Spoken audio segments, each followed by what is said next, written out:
Shikues nderori, përshëndes, ritakohemi në këtë hapësirë informative të mesditës.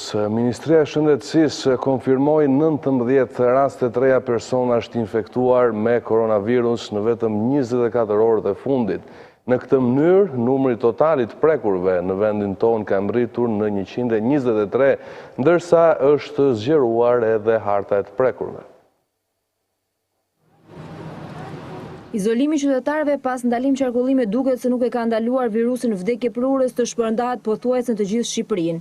Nga veriu në jug duke rritur numrin të prekurve në 123, por infektimi me COVID-19 nga babai i rastit 0 i ka marrë jetën një 49 vjeçari nga Puka duke quar në 5 numrin e viktimave dhe një tjetër në vdekje klinike. Pacienti 49 vjeç nga Tirana me sëmundje shoqëruese diabet mellitus, prej 13 ditësh i hospitalizuar dhe 10 ditë në terapi intensive. Me gjithë përpjekjet e shërbimit të sëmundjeve infektive në qendrën spitalore universitare, rasti ndroi jetë. Në 24 orët e fundit kanë rezultuar pozitive 19 raste duke prekur 13 qytete të Shqipërisë. Ndërsa shpërndarja gjeografike e rasteve pozitive vijon me Tiranën 72 qytetar, Durrësi 8, Lushnja 4, Elbasani 2, Fieri 12, Rogozhina 2, Kavaja 4, Korça 9, Vlora 4, Shkodra 2, Lezhë 1, Berati 1 dhe Hasi 2 qytetar. Ministria e Shëndetësisë njofton se ka edhe një lajm të mirë pasi është rritur edhe numri i personave që janë shëruar pas infektimit me COVID-19. Por lajmi mirë është se 10 qytetar deri në këto momente janë shëruar, janë të shtruar dhe të vetë izoluar pas 2 testeve të kryera dhe kanë rezultuar negativ, por vazhdojnë qëndrimi i tyre dhe për 14 ditë të vetë karantinuar. Në spitalin infektiv po marrin trajtim mjekësor 57 pacient, ndërsa 2 prej tyre janë në terapi intensive. Fasha orare deri në orën 13 pas mesdite po shfrytëzohet nga qytetarët për të kryer lëvizje të shumta në kryeqytet edhe në ditën e sotme qytetarët nuk i kanë shmangur radhë dhe gjata në sportelet e bankave dhe në tregje, kryesisht në pikat e tregtimit të fruta perimeve. Do të shohim më konkretisht se çfarë po ndodh në terren. Kolegja Angela Celibashi ka vëzhguar sot situatën në disa prej pikave kyçe të kryeqytetit. Angela, të përshëndes, po sot a ka patur një përmirësim të standardit të respektimit të rregullave të sigurisë? Në fakt edhe ditën e sotme, sipas fashës orarit të përcaktuar nga qeveria, qytetarët kanë dalë për të bërë pazaret apo blerjet e tyre më së domosdoshme dhe në shumë raste në fakt nuk ka patur ruajtje të distancës apo shmangje të grumbullimeve, siç e shohim edhe nga këto pamje. Në fakt duket që qytetarët po vazhdojnë po shfrytëzojnë edhe minutat e fundit për të qëndruar jashtë banesave të tyre dhe për të thyer, si të thuash, monotoninë e të qëndruarit gjatë gjithë kohës në shtëpi. Qarkullimi duhet theksuar në fakt që është një qarkullim ashtu siç e kemi parë edhe në ditët e tjera në fashën e orarit të lejuar nga qeveria, ku ka një numër të konsiderueshëm të automjeteve dhe të qytetarëve që lëvizin në rrugët e kryeqytetit. Neve kemi raportuar edhe ditën e sotme në fakt për radhët që janë vërejtur apo që kemi parë në spitalin e onkologjikut, ku qytetarët kanë pritur për të marrë shërbimet mjekësore. Kjo gjë nuk ka munguar, si të thuash, as në tregjet e fruta perimeve siç ju e apo edhe në të gjitha pikat e kryerjes së shërbimeve më të domosdoshme. Ndërka që Angela, sa ndihet prania e autoriteteve, kanë qenë ata në këshillim të individëve që nuk respektojnë rregullat, ka patur gjobitje nëse ke të dhëna deri në këtë moment? Prania e forcave të policisë apo edhe të ushtrisë ka qenë edhe përgjatë segmenteve dhe rrugëve kryesore në kryeqytet, por edhe në pikat ku pritet në fakt të ketë grumbullime qytetarësh, të cilët, siç e thamë edhe pak më përpara, presin të marrin të kryejnë shërbimet e tyre apo të bëjnë pazare të ndryshme. Ky orar në fakt është edhe një orar që shpesh shef persona të cilët kanë dalë dhe kanë krijuar ato grupet e vogla me 3 apo 4 persona, po ajo që në fakt kemi vënë re është fakti se është ruajtur një lloj distance mes këtyre grupeve, pavarësisht se janë krijuar të tilla. Ndërsa më së shumti vihen re qytetarë të cilët dalin veç në rrugët e Tiranës për të bërë pazaret dhe për të kryer nevojat e tyre më të rëndësishme dhe bazike të përditshmërisë së tyre. E qartë, Angela, faleminderit për raportimin. 2 persona ndërkaq janë arrestuar nga policia në Tiranë dhe Berat pasi kanë shkelur urdhrin e ndalim qarkullimit duke lëvizur pa arsye nga banesa jashtë orarit lejuar. Policia e shtetit njoftoi se u ka hequr patentat 109 qytetarëve të tjerë, të cilët kanë lëvizur pa autorizim. 2 persona janë arrestuar nga policia e shtetit pasi kanë shkelur kufizimet e vendosura në lidhje me masat kundër përhapjes së koronavirusit.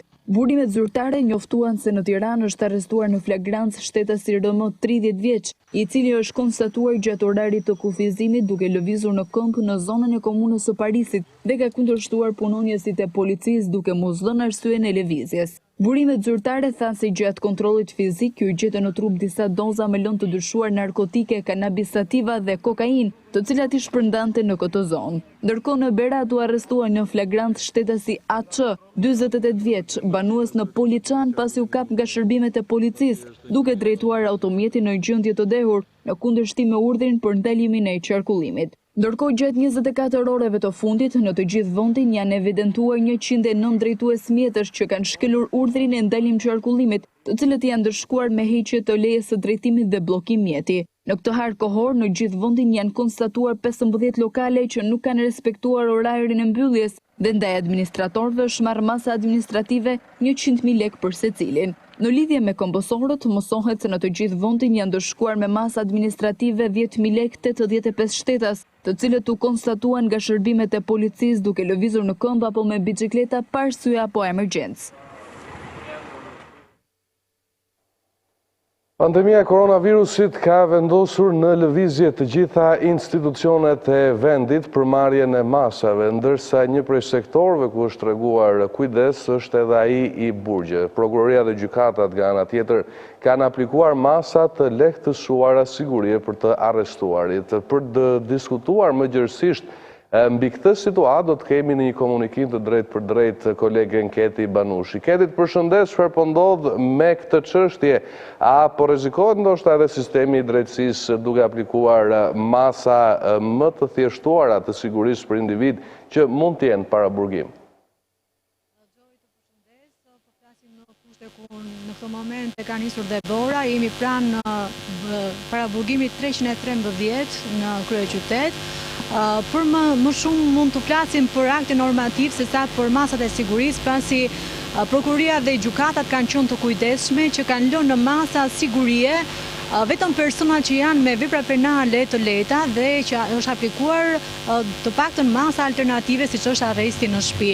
Por gjithsesi për persona të cilët kanë akuzohen për vepra të rënda penale, qoftë për armbajtje pa leje, plagosje ose në raste ekstreme të vrasjes, asnjëherë nuk është parë që të gjykata dhe prokuroria të kërkojnë masa të lehta, pra personat me rrezikshmëri të lartë shoqërore janë lënë në masa të sigurisë arrest me burg. Por gjithsesi që për ditës së dishme qeveria ka nxjerrë një akt normativ. Bëhet fjalë për të burgosurit të cilët janë mbi 60 vjeç dhe u ka mbetur dhe janë dënuar me vendim të formës së prerë dhe u ka mbetur 3 deri në 5 vjet ose 5 vjet mund të kenë mbetur nga dënimi. Për këtë kategori të dënuar ishin, por dhe këta për persona bëhet fjalë për persona të cilët nuk janë të akuzuar për vepra të rënda, akti normativ i qeverisë të paktën i lehtëson që mund të qëndrojnë 3 muaj në shtëpi me leje. Pra bëhet leje përkohshme dhe kjo leje, në këtë leje është e parashikuar që personat e dënuar nuk do të largohen nga Shqipëria ose në rastin ekstrem jashtë vendit. Por ditën e sotme kemi mësuar që në të gjitha burgjet e vendit, pra janë 24 institucione të vuajtjes së dënimit, të burgosurit janë njohur me këtë akti normativ. Ata do duhet i paraqesin drejtorisë së burgjeve kërkesë dhe brenda 5 ditëve do të miratohet. Pra jo të gjithë mund të përfitojnë nga ky lehtësim që është bërë në kushtet e koronavirusit, pra në 24 burgje të vendit është paraqitur akti normativ dhe të burgosurit që mendojnë se i plotësojnë kriteret, duhet i paraqesin një kërkesë me shkrim drejtorisë së burgjeve, e cila do të vlerësohet dhe brenda 5 ditëve do të miratohet nga ana e drejtorisë së burgjeve dhe më pas i burgosuri duke nënshkruar dhe kushtet që janë vendosur nga drejtoria e përgjithshme e burgjeve mund të qëndrojë 3 muaj në shtëpi. Gjithsesi nga informacionet që kam, të paktën nuk janë të shumt personat që mund përfitojnë nga kjo lehtësim që është bërë nga qeveria, pasi në burgun e grave ku ndodhen shumë gra të dënuara, vetëm 5 prej tyre mund të përfitojnë nga ky lehtësim, por dhe në burgjet e tjera nuk është i lartë numri. Gjithsesi kjo bëhet për faktin që në këto kushte ku në ambientet e burgjeve dhe të para burgimeve janë rreth 5.000 të dënuar, të paktën ky virus të mos qarkullojë në këto ambiente, pasi do të jetë një gjë shumë katastrofike, të paktën në këto ambiente të burgjeve ku me gjithë masat e mara, gjithsesi numri të burgosurve është tepër i lartë. E qartë. Keti, faleminderit për lidhjen direkte. Faleminderit juve. Nga situata e krijuar nga prapja e koronavirusit ka lënë në vështirësi shumë familje në të gjithë Shqipërinë. Më në vështirësi janë ato raste që kanë humbur punën për shkak të pezullimit të çdo aktiviteti. Kolegja Sonila Musaj ka bërë një vëzhgim dhe ndodhe në fakt me një familje në nevojë e cila kërkon ndihmë përpara kësaj gjendjeje. Sonila, të përshëndes, ku ndodhesh saktësisht dhe për çfarë ka nevojë kjo familje? Marrim si shembull këtë familje, por familje si këto mund të jenë të shumta në këto momente. Përshëndetje Gjoj, unë ndodhem në familjen e Flamur Dedjes, e cila kjo situatë e krijuar për shkak të koronavirusit ka lënë këtë familje në vështirësi. Në këtë familje punonte vetëm krye familjari, i cili për shkak të situatës ka pezulluar punën, dhe familja e cila përbëhet nga 6 anëtar tashmë që jetojnë edhe me qera, tashmë nuk dinë se çfarë të bëjnë dhe kujt i drejtohen për ndihmë dhe ndodhen në kushte shumë të vështira. Unë kam zonjën e cila do të na tregojë shkurtimisht për situatën e vështirë që po kalon këto ditë. Po zonjë. Më trego pak më shkurtimisht sa i përket kësaj situate. A merrni ndonjë ndihmë nga shteti? Asnjë lloj ndihme nuk morëm nga shteti. Kjo situatë që ndodhet tani na bëri më të vështirë. Vajzën e kam të smur, nuk di se ku të ankohem, me borxhe jam, me gjitha kushtet tek shtëpia. Ju më thatë jeni me qira, si ja bëni për paguar qiran, dritat, ujin? Ka ngelu pa paguar, dritat, uji, qiraja, këtë ka ngel pa paguar. Sa i përket ilaçeve të vajzës, si ja bëni? Me borxhe, me listë ke farmacistja, na e shkëm atje. Ju nuk merrni asnjë ndihmë ekonomike? Absolutisht asgjë nuk morë. Jo. Asgjë, as ndihmë, asnjë lloj ndihme. Vesh kush më ndihmon. Sonila, cila është thirrja që kanë për autoritetet? Thirrja juaj sot për autoritetet? Thirrja ime sot, kush të më shikojë, të vej dorën në zemër dhe të më ndihmojë të dal nga kjo situatë. Ju falenderoj shumë që keni ardhur.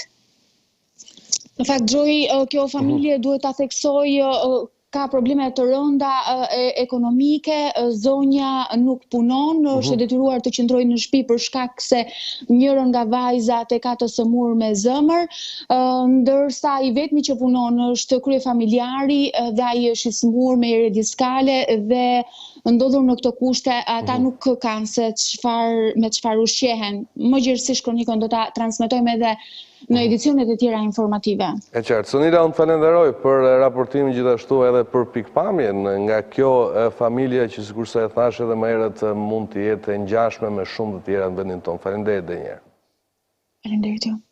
Në kaq do të ecim me tjera zhvillime, kryetari i Partisë Demokratike, zoti Basha, i kërkoi qytetarëve të respektojnë kufizimet e vendosura për përballimin e pandemisë, ndërsa i kërkoi nga ana tjetër qeverisë që ndërpres çdo shpenzim dhe parat i fokusojë tek shëndeti i qytetarëve. Kryetari i Partisë Demokratike Lulzim Basha i kërkon qeverisë të shpallë gjendjen e jashtëzakonshme dhe të mbyll bizneset me shumë të punësuar. Ai inkurajoi qytetarët se e keqja do të kalojë, ndaj kërkoi nga ata që të respektojnë karantinimin dhe rregullat e vendosura për ta kaluar me sa më pak kosto. Të shpallë gjendjen e fatkeqësisë natyrore në të gjithë territorin e Republikës së Shqipërisë. Dua po kështu të bëj thirrje qeverisë të urdhëroj menjëherë mbylljen e gjithë bizneseve me densitësi të madhe punonjësish në ambientet mbyllura, siç janë fasonerit, call centers, apo tjera fabrika prodhimi, ku afërsia fizike punojnësve përbën një rrezik të pashmangshëm për transmetimin e virusit. Basha e kërkoi qeverisë të detajoj paketën e shpallur dhe të artoj një paketë të dytë. Të mos vonoj detajimin e paketës ndihmës që ka shpallur dhe të bëj gati një paketë tjetër, sepse kjo është qartësisht e pamjaftueshme. Të gjithë ata që do të detyrohen të qëndrojnë në shtëpi për shkak të mbylljes biznesit apo për shkak të mbylljes së bizneseve ku janë punëmarrës, duhet të marrin pagën e mjaftueshme për të vazhduar minimumin jetik në shtëpitë e tyre. Dhe kjo është një përgjegjësi shtetërore. Ndaj thirrja ime është menjëherë të ndërpritet çdo shpenzim tjetër, të ndërpritet çdo transferim tjetër nga thesari dhe të gjitha paratë e taksapaguesve shqiptar të shkojnë për shëndetin e shqiptarëve. Basha kërkoi gjithashtu nga qeveria që të ndërpres çdo shpenzim tjetër dhe paratë të shkojnë për shëndetin e qytetarëve shqiptar. Ai u shpreh se me forcën që karakterizon shqiptarin, kjo situatë do të tejkalohet me një Shqipëri të bashkuar dhe me pozitivitet. Nga që masat parandaluese të përhapjes së koronavirusit dhe themi me keqardhje se janë shkelur edhe sot në Elbasan, kolegja Edicioni Skënderi ka bërë një vëzhgim dhe do të na sjellë një pasqyrë të situatës. Edicioni, çfarë nuk po funksionon, pse nuk janë ndërgjegjësuar qytetarët për këtë çështje? Përshëndetje, në fakt probleme ka pasur kryesisht me moshën e mesme dhe atë të tretë, të cilët duket se nuk e ka respektuar distancën për të mbajtur nga njëri tjetri, pasi shumë prej tyre në ato institucione të cilat ka qenë të hapura sot dhe kanë ofruar shërbime, janë turrur, le të themi, për të marrë të parët shërbimet, duke anashkaluar kështu edhe distancën e cila në këtë rast nuk është zbatuar. Duket se ka një ndërgjegjësim për sa i përket daljeve, por jo asaj për të mbajtur radhë. Pasi qytetarët e Elbasanit, duke qenë se ditën e shkuar kishte, le të themi, ishin të kushtëzuar nga kushtet atmosferike për të lëvizur dhe për të kryer ato shëtitjen e tyre të justifikuar, ndoshta ditën e sotme kanë vërshuar thuajse të gjithë në rrugët e qytetit, duke anashkaluar deri diku edhe masat mbrojtëse, pasi jo të gjithë i kanë përdorur ato. Siç theksova më sipër, është mosha e tretë, e cila është ajo më e rrezikuara, por është ajo e cila po e anashkalon dhe po e thyen deri diku këtë rregull. Ndërkohë nëse i referohemi situatës së gjobave, 48 orë më parë ishin rreth 25 këmbësor të cilët u ndoshkuan me gjobë pasi shkelën urdhrin e kufizimit. Ndërkohë 24 orëshin e fundit kemi 0 qytetar të gjobitur pasi, siç theksova më sipër, kushtet atmosferike duket se kanë bërë punën e tyre pasi kufizuan dhe lëvizjen e qytetarëve. Ndërkohë për sa i përket automjeteve, vetëm 24 orëshin e fundit në qarkun e Elbasanit janë gjobitur 12 shoferë të cilët nuk kanë respektuar orarin e kufizuar dhe kanë lëvizur pas orës 13. Për sa i përket situatës me COVID-19 në qarkun e Elbasanit, një rast në qytetin e Gramshit i cili ishte si dyshuar ka rezultuar negativ. E qartë. Faleminderit Edicioni për këtë lidhje direkte, mbase është mirë që dhe ne si mediat përcjellim një mesazh se kjo është një përpjekje e përbashkët kundër një armiku të padukshëm dhe natyrisht kërkon solidaritetin e të gjithëve me masat e shpallura. Do të ecim në një tjetër lidhje direkte, do të shkojmë në Rom për të biseduar me kolege në Alba Kepi sa i përket situatës në Itali. Alba, të përshëndes, duket se Italia vion të ketë vështirësi në menaxhimin e situatës, por lajmi i mirë në të gjithë këtë të keqet madhe është se bilanci negativ i viktimave për 2 ditë me radhë është ulur. Pati një pasigurim fillim me ditën e parë. A është një trend pozitiv edhe dita e dytë pozitiv, flas për të ngushëlluar në këtë moment? Është një trend pozitiv duke konsideruar rekordin që arritëm në 793 viktima në 24 orë. Dje patëm 601, por sot ka pasur një intervistë gjatë të kreut të Departamentit të Mbrojtjes Civile, Angelo Borrelli, i cili ka thënë se pandemia apo epidemia përhapet më shpejt se sa burokracia. Nuk duhet i besojmë sa i këtyre shifrave, këtyre të dhënave, pasi është përcaktuar është i besueshëm të ai fakti se në çdo pacient pozitiv 10 të tjerë nuk janë të identifikuar. Janë ato pacientë të cilat shumë herë kemi përcjell se janë pacientë pa simptoma, por që janë mjaft të rrezikshëm pasi janë shumë të fuqishëm në përhapjen e pandemisë. Duke bërë këtë llogari të Borrelit, sot mediat italiane më falni japin lajmin se ndoshta numri i pacientëve të infektuar nuk është më 63.000, por është 600.000. Ai thotë kemi kujdes, këto orë janë mjaft të vendimtare, sidomos kjo javë. Sot mbushet cikli 14 ditëve të nisjes masave drastike, që është edhe koha e përcaktuar nga mjekët për përhapjen e simptomave dhe verifikimit të rasteve me COVID-19. Pra duhet të jemi të kujdesshëm. Shpresojmë që orbita e sotme të vazhdojë të trend 900-600 persona viktimë brenda 24 orëve, ne ndoshta mund të kemi edhe uljen e nivelit përhapjes së epidemisë. E qartë, Alba të falenderoj për lidhjen direkte dhe le të shpresojmë se do të ketë një përmirësim pra vijimi i këtij trendi me zbritjen e numrit të viktimave brenda 24 orëve që është treguesi më kryesor i këtyre ditëve të vështira. Ne do të rikthehemi sërish në vend, do të zhvendosemi në Shkodër ku koronavirusi duket se ka prekur prokurorinë e këtij qyteti. Një pjesë e konsiderueshme e këtij institucioni është vetë karantinuar. Gjithsesi detajet e plota nga ngjarjet do të na i përcjell kolegu Bepin Kolvataj. Bepin, çfarë po ndodh?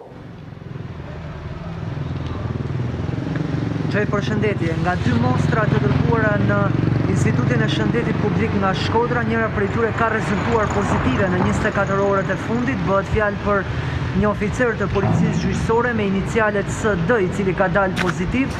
Prej 10 ditësh në fakt ai ndodhet në kushtet e vetë karantinimit në shtëpinë e tij, bëjnë me dije drejtues të institucionit prokurorisë. Gjithashtu, ky oficer di gjithashtu edhe personin e kontaktit që ka marrë edhe virusin COVID-19, paktën ky është konfirmimi zyrtar që jepet prej prokurorisë. Përballë kësaj situate, institucioni prokurorisë së Shkodrës ka vendosur që për 6 ditët e ardhshme deri në 30 mars i gjithë stafi të qëndrojë në shtëpi i vetë karantinuar me përjashtim të prokurorëve dhe të oficerëve të policisë gjyqësore që janë të gatshëm dhe që duhet të mbyllin çështje urgjente që kanë në duar përgjatë kësaj jave në vazhdim deri në 30 mars. Natyrisht që tashmë po gjurmohet edhe personi i kontaktit me oficerin e policisë gjyqësore, sa i ka respektuar ai kushtet e vetë karantinimit, cilët janë personat e tjerë me të cilët ka patur kontakt gjatë kësaj periudhe, ku do të kryen edhe testet për të parë nëse këta të fundit rezultojnë apo jo pozitiv pra të prekur me COVID-19. Duhet thënë që ky është rasti i pari të prekurit me COVID-19 në Shkodër, pasi ditën e dieshme u raportua për një grua, por e cila prej 3 javësh jeton në kryeqytet, ndonë është me origjinë nga Shkodra, por është infektuar në Tiranë dhe jeton atje tek vajza e saj. Tashmë do duhet për të parë se si do të menaxhohet në orët në vijim situata, duke zbardhur plot edhe listën e personave të kontaktit, si të oficerit policisë gjyqësore, ashtu edhe të personit që dyshohet që ka qenë infektuesi i këtij të fundit për shkak të kontaktit që ka patur pasi ka patur dosjen e tij në shqyrtim ky oficer i policisë gjyqësore. Nga informacionet që kam nga drejtues të shëndetësisë që po e ndjekin në distancë, sepse ndodhet në kushtet e shtëpisë, ai nuk paraqet problematika të theksuara të shëndetit, por është këshilluar që për çdo gjë të mbaj kontakte me mjekët e repartit të infektivit në Spitalin Rajonal të Shkodrës, dhe nëse do të lind nevoja për të patur shtrim të tij, natyrisht gjendja do të vlerësohet në bazë të komunikimeve të përditshme që kanë bluzat e bardha me oficerin në fjalë. E qartë, Bepin, faleminderit për lidhjen direkte. Situata sa i përket